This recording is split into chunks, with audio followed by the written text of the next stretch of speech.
Hi everyone.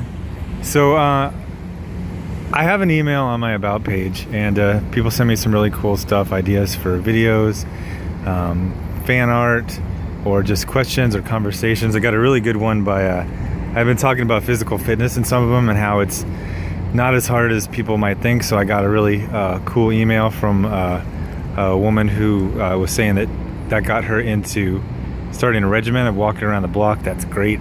My advice for cardio is daily. Literally almost anything, you do it daily. And then portion control. You're not going to be able to quit eating the stuff you ate your whole life. Just eat a little bit less of it, drink a little bit less of it, and those two things together are pretty solid. But anyway, I got this art, and I was shocked because this went up like 2-3 hours after my and no, maybe like 6 hours after my video where I said, why does SJW Marvel draw women like this? And there's this saying,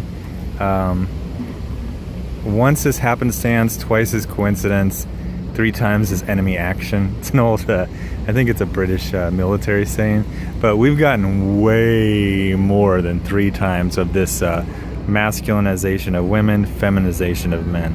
It's pretty much at least, oh yeah, I come up with 1 per day, looking at 2 to 4 comics, and actually probably more like 2 or 3 new comics per day.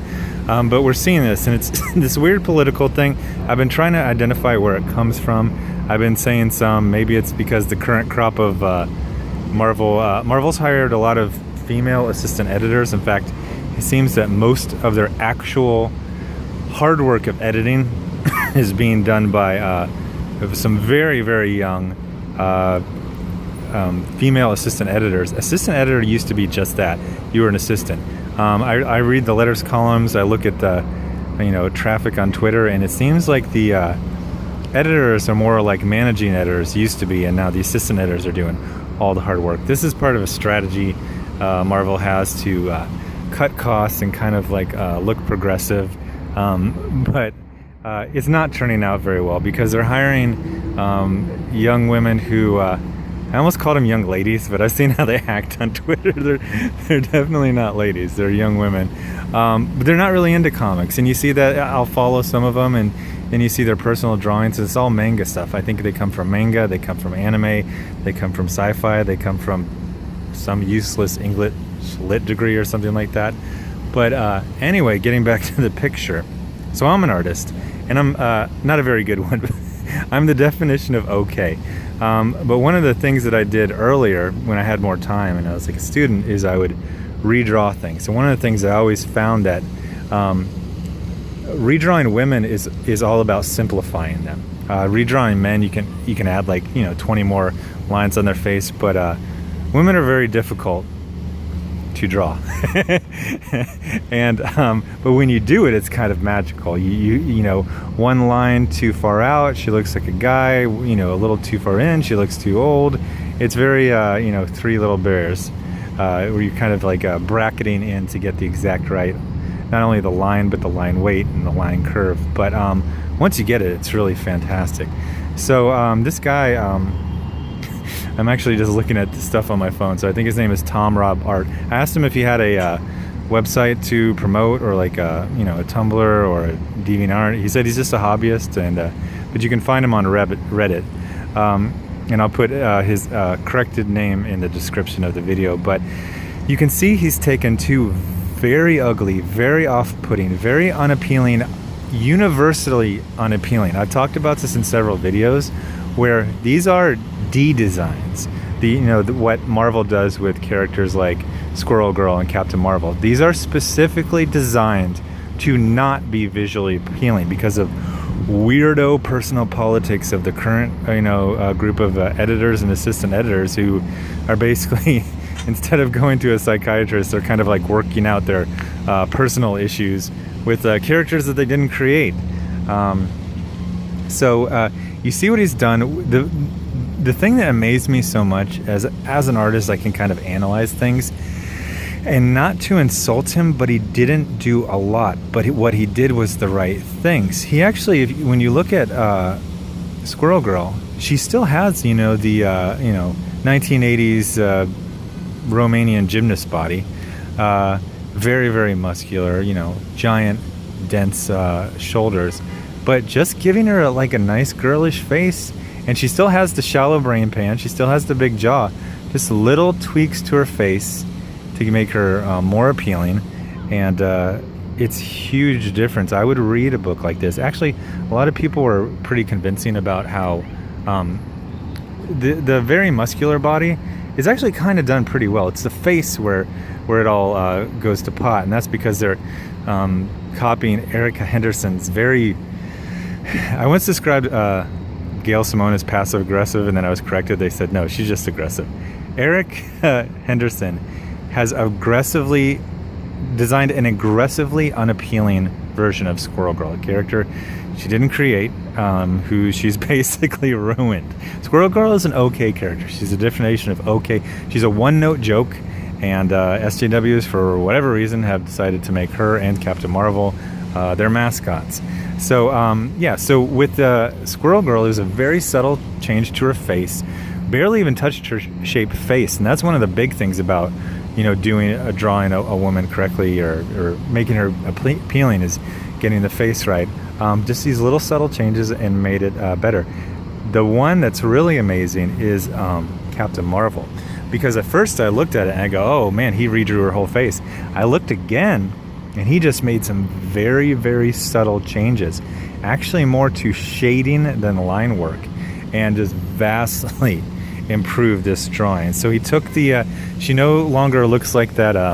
If you read The Dark Knight Returns, there's this like trans Nazi with like swastika nipple coverings, and it actually kind of looked like that. And it was supposed to be like back in the day when it was like you know, like a negative stereotype. But this one is beautiful, but she also still looks like a leader, strong. You definitely see a different personality type between her and Squirrel Girl. These are two different types of making women appealing. One of the things I love about YouTube is you get a full chance to explain yourself, both as a creator and as a commenter. There's no limit on how long.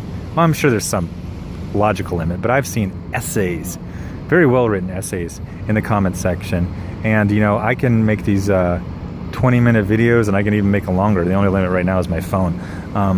But one of the things I really like about it is you can really share you know, what makes something good, what makes something bad, and then you kind of understand. So anyway, one of the clapbacks I get from not a lot of people, it's kind of a Twitter style clapback, because it's really, oh, so what you're saying is, this is a little shortcut for people who are new to social media.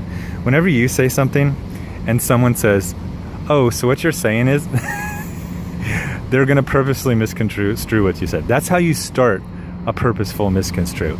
Oh, so what you're saying is the Nazis were misunderstood. It's like, no, I just said I like Tabasco sauce.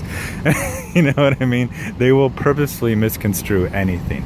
But one of the purposeful misconstrues is they say, oh, so you just want every woman to be big-breasted, small-waisted, wide hips, feminine face. And my first answer is, yeah. My second answer is, no, not exactly. I mean, like I said, there's a wide variety of beauty, but one of the things about being beautiful is, for, you know, a select few, it's something that just happens waking up out of bed, but for most people it's something that you work for to some extent or another. So what we got with the SJW version of Captain Marvel and Squirrel Girl is people, artists specifically, under the guise, you know, under the direction of writers and editors, purposefully making women unappealing. Now just think about that, how damaged that is. You want to present yourself as progressive, you want to present yourself as pro-women, and you're basically making them into clowns, making them into monsters. The idea that this is going to appeal to anything but the smallest amount of, you know, Tumblrites is ludicrous. I mean, you're literally trying to fail and then patting yourself on your back for your failure. But as we saw with the video about All New Wolverine, SJW's Marvel's definition of success is any sane company's definition of failure. But getting back to wrapping it up, a very talented artist who describes himself merely as a hobbyist took a small amount of time and vastly improved some universally derided designs. I got some people who said, oh, I like Squirrel Girl's body. Actually, I got several of those. Nobody liked the Captain Marvel body from earlier. Nobody liked her face. And yeah, nobody liked the other face too.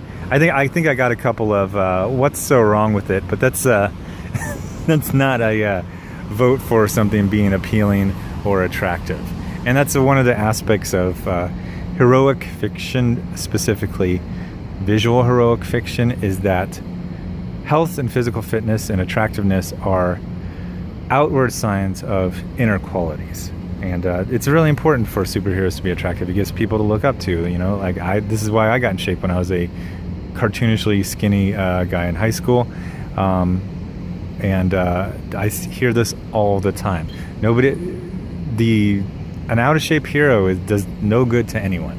But anyway, tell me what you think about this makeover. I would love to see more of these. I hesitate to ask like that because it's kind of like passive aggressively asking people to do work unpaid. If it comes out of just you having, waiting for your Egg McMuffin and you do it, that's cool. Nobody spend any serious amount of time on one of these. But if you ever want to do a before and after SJW Marvel makeover, I'd love to see it, and I'll put it up and do a video about it. So thanks for watching. Admin note.